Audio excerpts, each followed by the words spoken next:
কবিতা পাঠের সময় এখন। আমরা কবিতা পাঠে ছিলাম, আমরা কবিতা পাঠে আছি এবং আমরা কবিতা পাঠে থাকব। পত্রিকা থেকে কবিতা পাঠ এই পর্বে আজকে আমরা সুরজিৎ চট্টোপাধ্যায়ের 5টি কবিতা পড়ব। প্রথম কবিতা, কবি সভা শেষে। একদিন রাতের অন্ধকারে 7-8টা তারা, কবি সভা ভেঙে গেছে বলে আর্তনাদ ব্যাগে করে বয়ে নিয়ে যায় দূরের অনির্দেশ্য ছায়াপথে। আর সপ্তর্ষিমণ্ডল হারিয়ে গেলে অবাক বিস্ময়ে খুঁজে ফেরে অকবিতার অজানা অনুবাদ।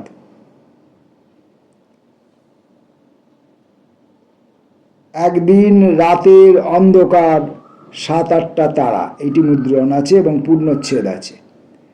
আর আমি পড়েছি একদিন রাতের অন্ধকারে 7-8টা তারা, পূর্ণচ্ছেদকে মান্যতা দিতে গেলে একদিন রাতের অন্ধকারে 7-8টা তারা।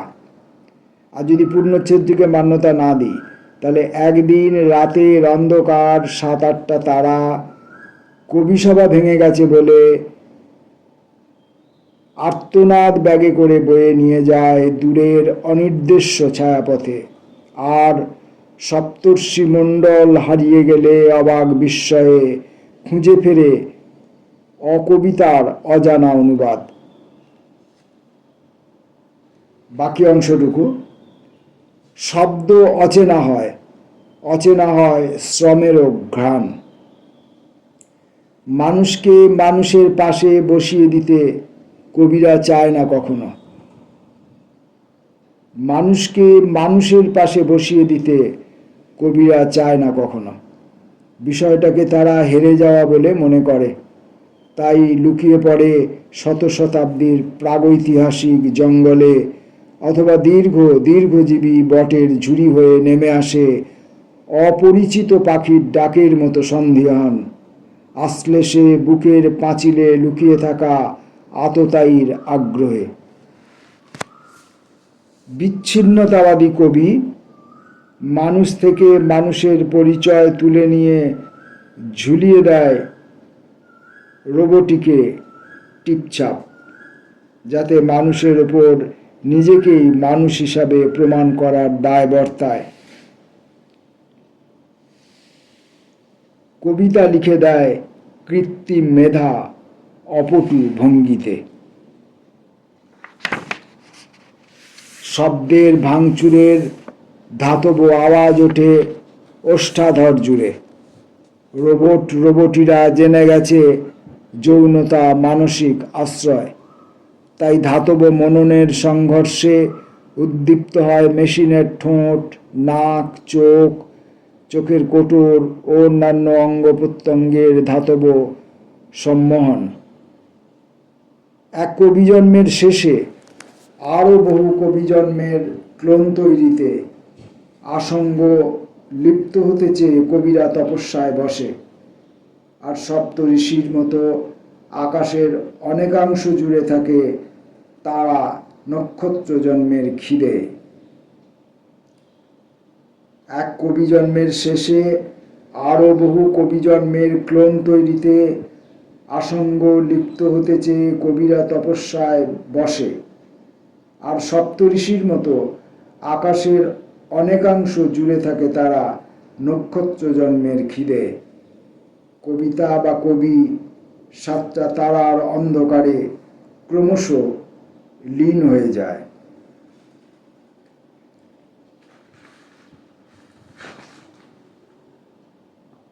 কবিতার পাঠের এই কবিতার প্রথম লাইনটি আমরা পড়েছিলাম, একদিন রাতের অন্ধকার 7-7টা তারা, অথবা আমি যেটা পড়েছিলাম একদিন রাতের অন্ধকারে 7-7টা তারা।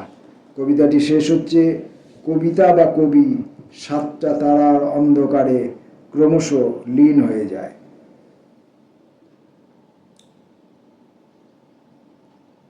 পরের কবিতা, তৃপ্তি। তৃপ্তি এলো দিক চক্রবালে। ধরাছোঁয়া থেকে দূরে ওই যে সুদূরে সুন্দরের সীমান্তহীন অবগাহনে। বারান্দায় ঝুঁকে পড়ে রোদ চেনা বন্ধুর মতো, হাতের স্পর্শে জেগে ওঠে অর্থবহ আর্তনাদ।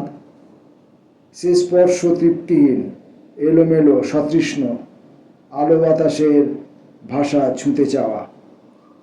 শুধু তার কাঙ্ক্ষিত মুকুলগুলো ফুটে ওঠে অতৃপ্ত সম্ভাবনায়, শরীরী স্পর্শের দাবি নিয়ে, চৌহদ্দির গণ্ডি মেনে নিয়ে। জীবনের উপহার ফেলে দেওয়ার মতো কিছুই নয়। খুদকুড়ো বাঁচা আহ্লাদিত হতে জানে যদি বুকের গোপন কুঠুরিতে স্পর্শ রাখে অতৃপ্তির বিষাদ সেতার। সিন্ধুর আলোড়নে অদৃশ্য ফেনায় ফেনায় প্রগলভ হয়ে ওঠে বিন্দু শবনম অতৃপ্ত খিদে। একটু রোদ আর এক বুক উষ্ণতা শান্ত প্রলেপের মতো ঝেলে দেয় মধ্যবর্তী ফাঁকটুকু স্মৃতির ঝালরের। সতৃষ্ণ সৃষ্টির বুকে বাজে শনশন, সময় চাবুকের নিষ্ঠুর আস্ফালন জাগে চরাচর জুড়ে। সময় চাবুকের নিষ্ঠুর আস্ফালন জাগে চরাচর জুড়ে। সতৃষ্ণ সৃষ্টির বুকে বাজে শনশন, সময় চাবুকের নিষ্ঠুর আস্ফালন জাগে চরাচর জুড়ে। অবশেষে চরম তৃপ্তি আসে নির্জন ঘুমের ভেতরে। আকাশ সাগরের তারাডুবি অন্ধকারে ডুবে যায় সবটুকু স্মৃতি বিস্মৃতি। তৃপ্তি নামে শান্ত সমাহিত দিকচক্রবালে। আমরা সুরজিৎ চট্টোপাধ্যায়ের কবিতা পড়ছি। প্রশ্রয় পেলে। যদি মাঝখানে কোনো পৃথক জলস্রোত থাকে, অনাহুত ডুমুরের পাতা টালমাটাল নৌকোর মতো ভেসে বলা যায় না শেষমেশ কোথায় গিয়ে ঠেকে। যদি মাঝখানে খাদের অন্ধকার থাকে, একটা অবস্থিত পিঁপড়ে আহ্লাদে পাথর বাইতে বাইতে কোনোদিন পেরিয়ে যেতেও পারে মারিয়ানা ট্রেঞ্চ। ঝোড়ো বাতাসের তুফান প্রশ্রয়ে মানুষের অবুঝ মন নাছোড়বান্দা হয়ে উঠতে পারে যখন তখন।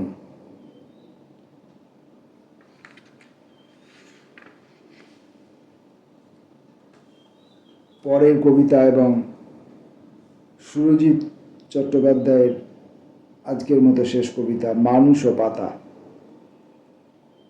এক আঙুল থেকে অন্য এক অচেনা আঙুলের দিকে যেতে হয় বলে মানুষ আগের মতো থাকে না কখনো।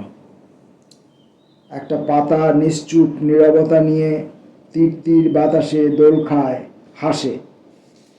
ঝড় এলে ছিঁড়ে যায়, ওড়ে সে বিরুদ্ধ বাতাসে। মানুষ পাতার মতো হালকা হতে পারে না কখনো।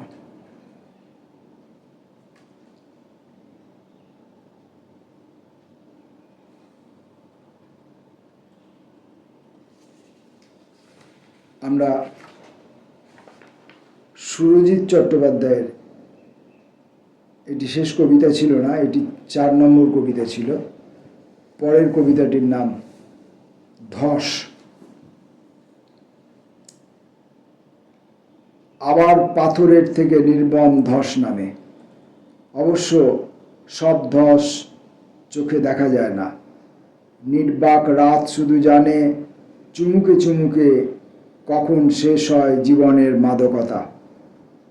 বাঁধন আলগা হলো, পাথরের ভর কেন্দ্রটিও সরে। ভারসাম্যহীনতা মানে না প্রকৃতি। অনিয়ন্ত্রিত সব নির্মাণ আলগা হতে থাকে ভেতরে ভেতরে। স্বাভাবিক বৃষ্টিখাত বাধা পেলে পাথরের থেকেও কঠিন হয়ে ওঠে জলের প্রপাত। কখন অতর্কিতে ঘুমন্ত রাতে চুপিসারে ধস নেমে আসে, মানুষ তা জানে না। সুরজিৎ চট্টোপাধ্যায়ের 5টি কবিতা পড়লাম। আমি হয়তো কবির কবিতাগুলির প্রতি সঠিক সুবিচার করতে পারিনি আমার পাঠের মধ্য দিয়ে। প্রথমত আমার কণ্ঠস্বর ভালো নয়, আমি কবিতা পরিবেশন করার কোনো শিক্ষা কিংবা দীক্ষা আমার মধ্যে নেই।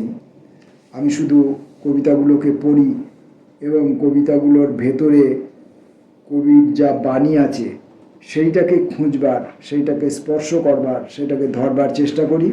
সেই জন্যে সুরজিৎ চট্টোপাধ্যায়ের কবিতা পড়তে গিয়ে আমি বারবার একই কবিতার লাইন, কবিতার একই অংশ বারবার, যেখানে আমার ধারণা পরিষ্কার হয়নি সেই জায়গাগুলোকে আমি দ্বিতীয়বার তৃতীয়বার করে পড়েছি, যাতে কবির কবিতার প্রতি আমার অবিচার করা না হয়। আমি তো পরিবেশন করছি না যে আমাকে শুরু থেকে শেষ পর্যন্ত নিখুঁতভাবে ব্যাপারটাকে পরিবেশন করতে হবে। আমি কবিতাগুলোকে পড়ছি এবং কবিতাগুলোকে অন্য কাউকে শোনাতে চাইছি। এই কবিতাগুলোর মধ্যে যে বাক্যবিন্যাস আছে, যে শব্দাবলীর ব্যবহার আছে, যে চিত্রাবলী রাখা হয়েছে, সেগুলোকে অন্য আরেকজনের কাছে তুলে ধরতে চাইছি এবং সঙ্গে সঙ্গে নিজে এই বাক্যগুলির সঙ্গে, এই শব্দাবলীর সঙ্গে এবং এই চিত্রাবলীর সঙ্গে একাত্ম হতে চেয়েছি। এইটুকুই আমার প্রয়াস। বাকি যাবতীয় যা কিছু ভুল ত্রুটি, তার জন্য আমি কবির কাছে ক্ষমা প্রার্থনা করি। নমস্কার।